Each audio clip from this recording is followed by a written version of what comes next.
Hey everyone, my name is Cordell, aka Hot Cocoa, and I've been making these crazy bassy drum racks lately. I just made a really cool one today, and I want to show you some of the techniques that I use to make them as fun as possible. Let's get into it.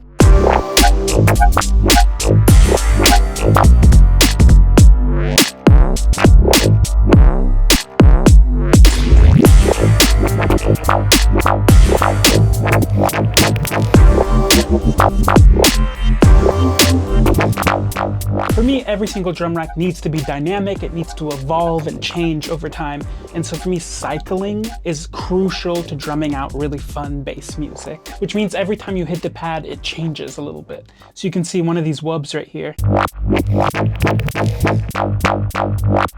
Every time I hit it, I get a slightly different texture and bit of movement. The way you do that is you drop your sample of all the noises you want to cycle through into your drum rack, put it on slice mode, choose the number of slices you want. You can go transient, or I usually go by region or beat. And then you need two MIDI effects. The first one is pitch. Drop it down -24 for some reason. That's how you catch the first slice. I have no idea why. And then you're gonna need a random MIDI effect. And this is important because it helps you move through the slices. So you can do it randomly, as the name suggests, but I often put it on Alt so that it'll actually go in order through your slices. That way you get this dynamic movement every time you hit the pad. I'm literally just playing eighth notes and it still sounds like a whole thing. That's really helpful because a lot of bass music is really simple rhythms that can get kind of hypnotic when you play it right, but I still want that movement and change. So all of the cycling lets me just play kind of basic eighth notes, but you get a lot of this different kind of movement out of it.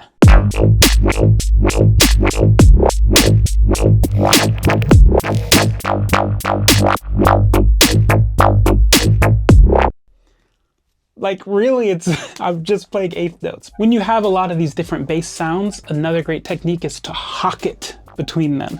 A hock it is used in a lot of bass music and dance music, and it kind of harkens back to like classical music theory of like call and response. And it just means that you've got two different contrasting sounds going back and forth.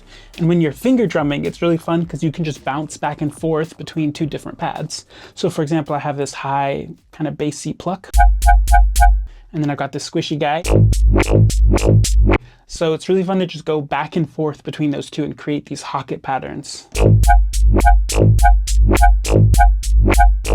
And then just put a groove underneath that.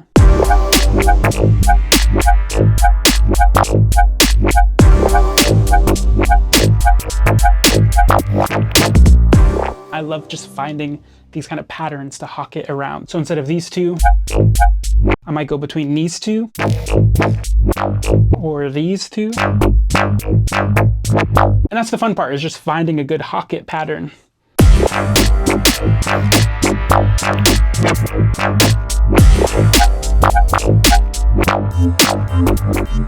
These yellow pads are chords, and I love to just have chords layered over my crashes, so it just creates a lot of atmosphere so that I can focus on the rhythms and the bass while the mix still feels really full.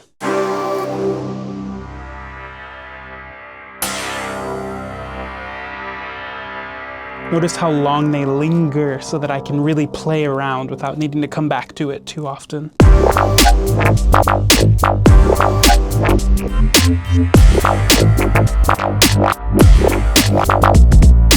When you're drumming bass music, you gotta make sure everything chokes each other. That means when one sound plays, the other sounds, when you trigger them, don't overlap. As soon as I hit one of these pads, the other one will choke. What's really important is not only do the basses choke each other, but the actual chords will choke each other so that they don't play at the same time. They don't overlap, but my big snare, all those extra noises, also choke my chords.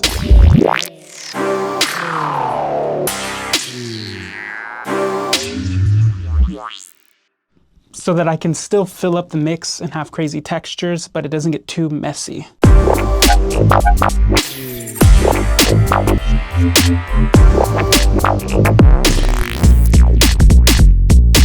Another thing that's great for bass music is having different categories of basses. So obviously I love to have these really short wubs in the middle here. They usually have like an attack or like a really quick attack, so there's like a whoop. But on the kick, I like to have bigger basses. These are like the emphasis. It almost reminds me of like funk, like the downbeat, the one is really important. And so usually my kicks are layered with a bigger bass, and then my hi-hats are layered with like quicker wubs. So for example, on a kick here, we've got this huge like going on. And those are longer and contrast a lot with something like, right? These really quick ones. When you have these contrasts, it helps create more of a groove. So you can hit that big kick bass and then play around with the inner notes and still start to create a bass line between the two.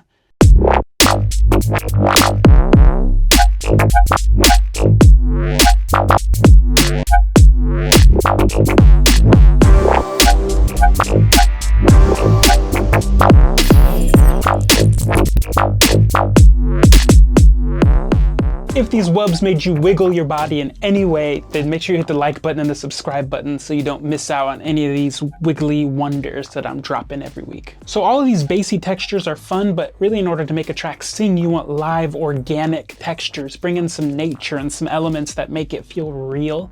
And if you want to learn how to do that, you can check out this video right here. I'll catch you in the next one. Peace.